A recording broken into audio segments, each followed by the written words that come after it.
The inmate just continued to clap Dave's cheeks while saying to Dave, "Scream for me, baby." Dave was jailed for 5 years. He worked in the IT industry, and when he wasn't working he spent most of his time playing computer games. But Dave had another side to him.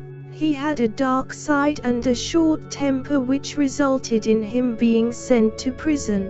Dave was a small guy and had a Napoleon complex, also known as small man syndrome, which added to his severe anger issues. A few weeks into Dave's prison sentence, he was moved on to another wing. He ended up moving into a 2-man cell with a guy called Mo. Mo was serving a 30-year prison sentence and had been on that wing for the past year. As soon as Dave arrived in the cell, Mo handed Dave some booty shorts and said, "Put them on." Mo said, "You have to wear these booty shorts at all times on this wing. The only time you can take them off is when you get in the shower." When Dave looked at the shorts, they were cut so short they were even shorter than a woman's short skirt. Looking at the shorts, Dave thought to himself, why was Mo wearing women's booty shorts, and why was he so adamant for him to wear them too?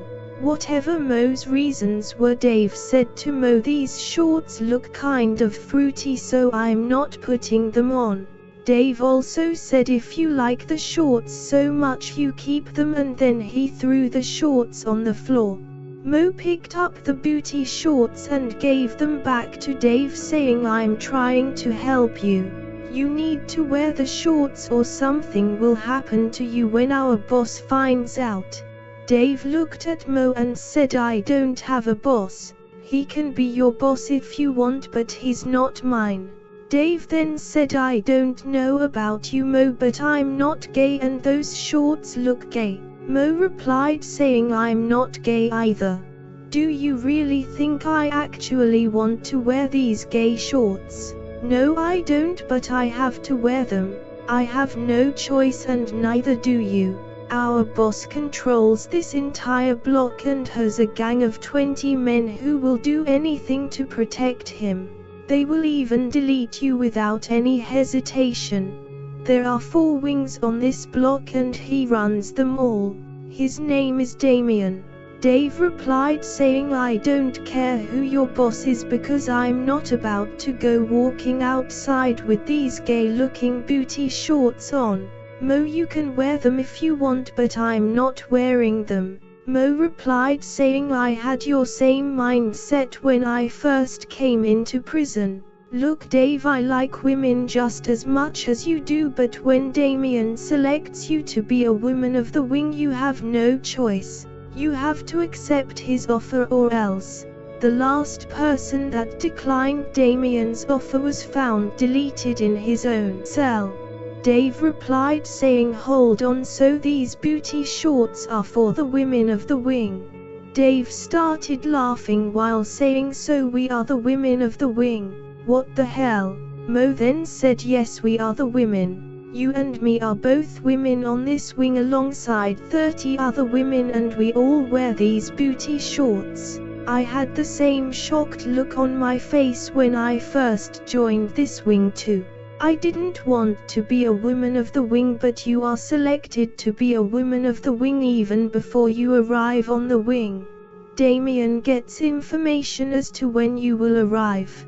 He then looks at your personal profile and case records and then makes a decision if you will be a man of the wing or a woman of the wing.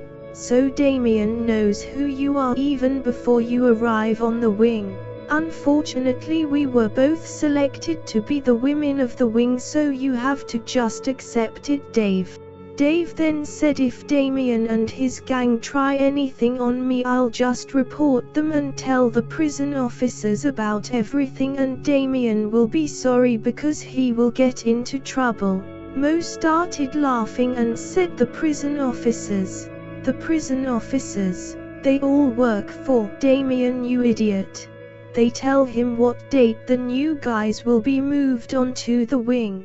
How do you think he knows before you even know that you are being moved onto this wing? I did the same thing when I got on this wing and they asked me to be a woman of the wing. I said no and rebelled just like you, and even reported Damien to all the prison officers, but that was the worst thing I could have done because all the prison officers on this wing work for Damien.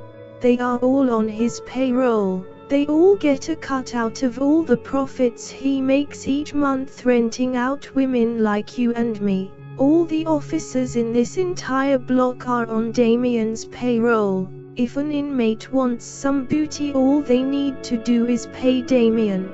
Once he confirms the payment has gone through, he then tells the guards, who then go to collect the buyer from their cell.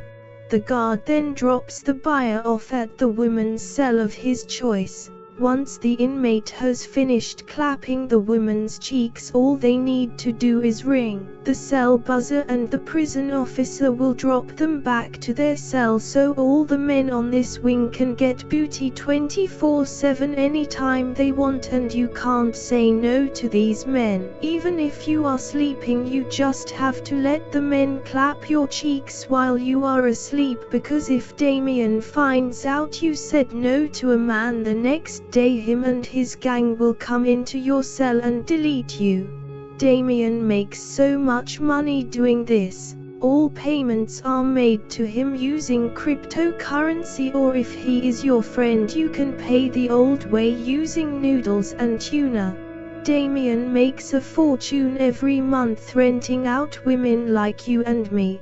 The prison officers are making 5 times their normal salary working for Damien, so who do you really think they work for? The prison officers all listen to Damien, so when I reported him to them they made notes and then told him everything I said to them. A few hours later a prison officer opened my cell door and Damien walked in my cell with 5 of his gang members.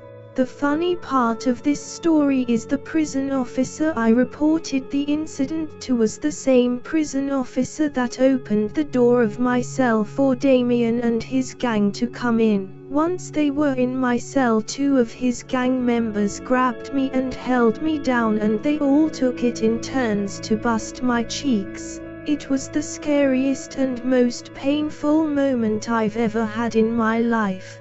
They were all busting my cheeks for hours and the prison officer did nothing. He did nothing.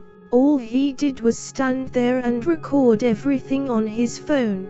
He watched me get my cheeks clapped out by Damien and his gang. While my cheeks were getting clapped out, I pleaded and begged the officer to please help me. I begged him to stop them from doing this to me, but all he did was tell me to shut up and take it like a man, while continuing to film the whole thing on his phone so he could watch it at home while he knocks a couple out before he goes to bed. Damien and his gang really hurt me. I was sore for a whole week and couldn't walk straight after the pounding they all gave me. There is a good side to it all though. Damien and his gang really look after us women. They give all the women on the wing free noodles, tuna, biscuits, chocolates and toiletries, so I never actually have to buy anything on my canteen. I just save up my money, which is great. Damien and his gang also provide us with protection.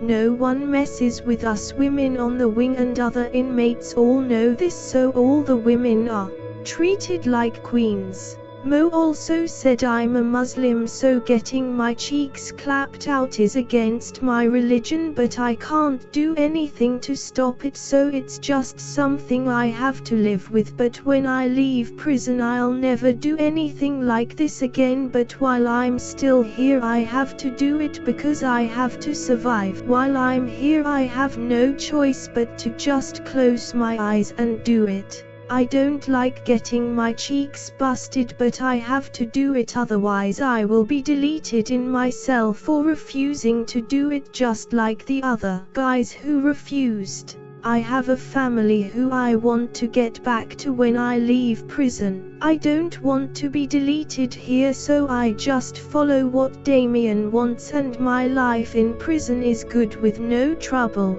In the beginning, getting your cheeks clapped really hurts, but over time you get used to it, so it doesn't hurt as much. Damien gives us all a daily quota to meet, so you only need to get your cheeks clapped by only 10 guys a day. Anything more is a bonus, which you keep half of the profits, so it's really good money. Damien will pay you. He is good like that. You just buy a phone from the guards so you can get on the internet. That's how you set up your own crypto wallet, and bingo, you are in business. Once you've finished getting your cheeks clapped by 10 men every day, you are then free to do what you want. If all the men last 1 minute each, that's only 10 minutes of work, and then you get the entire day for yourself and you can do what you want. Dave was horrified by what Mo just told him and replied saying, "Hold on, so Damien rents you out to other inmates and makes money?" Mo replied saying, "Yes, Damien rents us out to other inmates.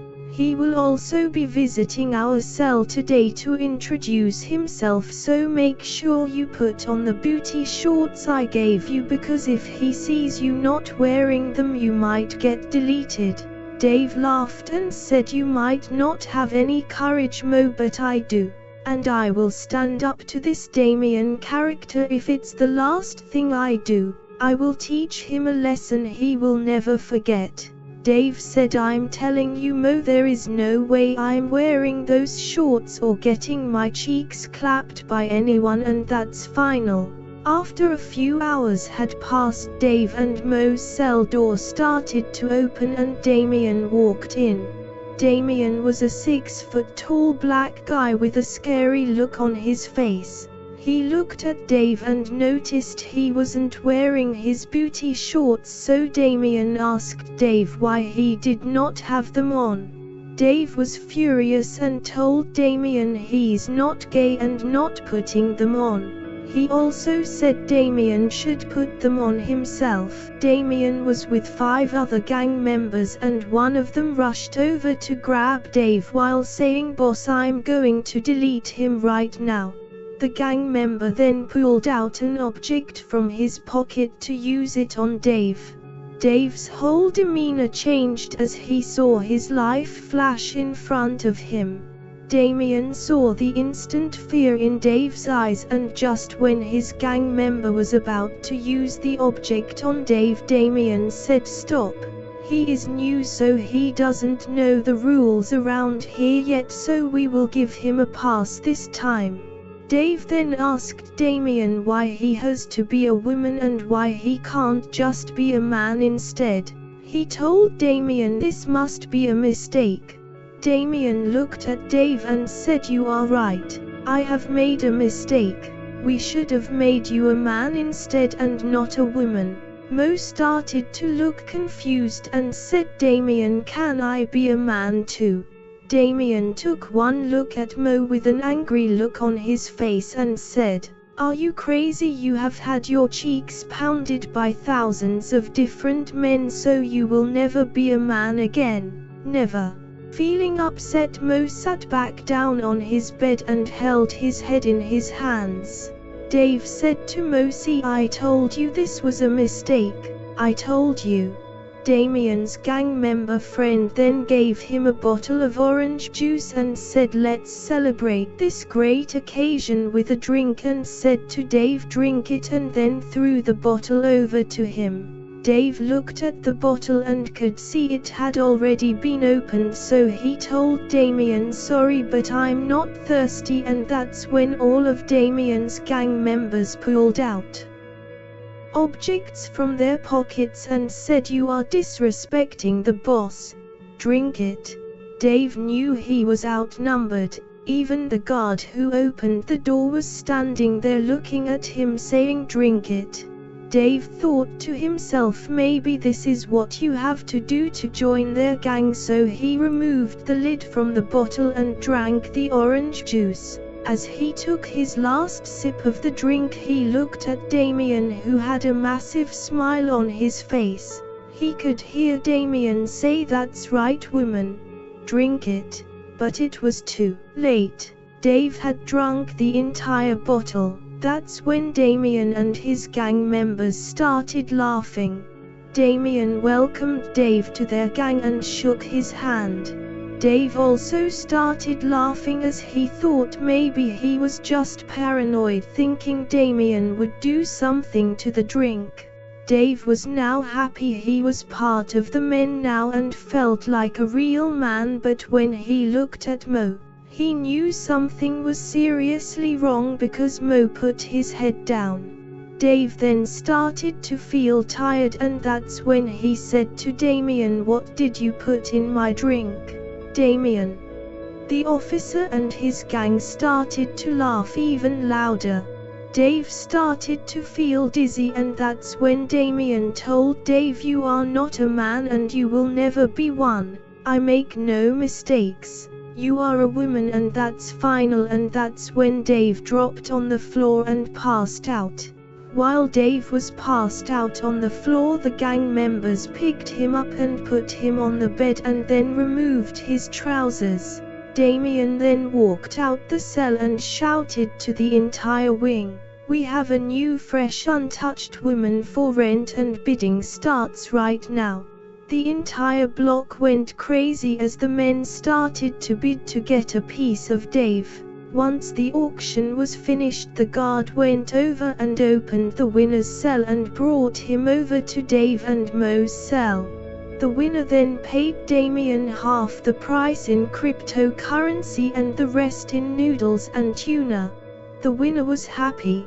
Damien then said to the winning bidder, "She's all yours." Dave was completely knocked out cold, so they put him on the bed with his head facing the pillow, and the winning bidder took off his trousers and climbed on top of Dave.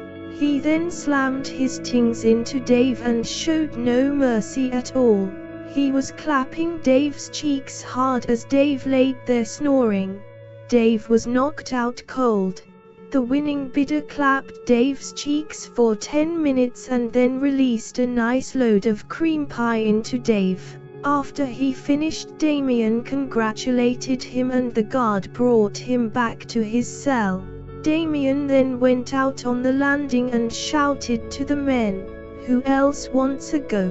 Half price for today only." 2 seconds later, all you could hear was all the inmates shouting, "I want a piece." The guard then went to collect all the buyers, and 5 minutes later there was a line of over 40 men outside Dave and Mo's cell waiting to get some chan. Hours now passed as Mo just sat there and watched as inmate after inmate came in the cell to clap Dave's cheeks while walking out with massive smiles on their faces. Hours had passed and 39 inmates clapped out Dave's cheeks, but while the last guy had his tings inside of Dave clapping his cheeks, Dave woke up, and that's when Damien's gang quickly ran over and held Dave down on the bed face first into the pillow, only releasing his head to get air and then pushing his head right back into the pillow. Dave was shouting, "Get off me," but his screams were muted by the pillow. The inmate just continued to clap Dave's cheeks while saying to Dave, "Scream for me, baby. I love when they scream." The inmate then released his load and cream pied Dave. He then walked out the cell and the guard escorted him back into his own cell. Damien's gang members then took it in turns to turn out Dave while slapping him. At this point Dave was crying, saying, "Stop. Please stop," but no one listened. The gang members all left sticky cream pie on Dave's face. After they finished, Dave's face was caked with cream pie all over it, and some even went into his eyes. His bed also had a puddle of cream pie from all the men who cream pied him. Some of the sticky cream pie drained out of Dave and left a massive puddle on his bed. After it was all over, Damien brought the booty shorts over and said to Dave, "Put these on now because I own you and you belong to me. Put these booty shorts on now before I get angry." Dave, feeling scared and didn't want to be deleted, he got out the bed and put the booty shorts on. As he was putting the booty shorts on, he could hear Damien say, "That's it, woman. Put them on and be a good girl." Damien then said to Dave, "Are we clear on everything?" Dave said, "Yes, sir," while tears poured from his eyes. Damien replied saying, "That's great news. I'm happy we have an understanding on everything, so take the day off today because you have worked hard today and to be honest you deserve it. You did really good today, woman. You start tomorrow and your target is 10 men each day. Any number after 10 you keep half of the profits, so as you see it's a fair deal. Now get some sleep and I'll see you two ladies tomorrow." Damien, his gang and the guard then left the cell. After they went, Mo tried to talk, but Dave said to Mo, "Please, I really don't want to talk right now," as he laid on the bed crying, thinking to himself, "I can't believe I just got turned out in prison.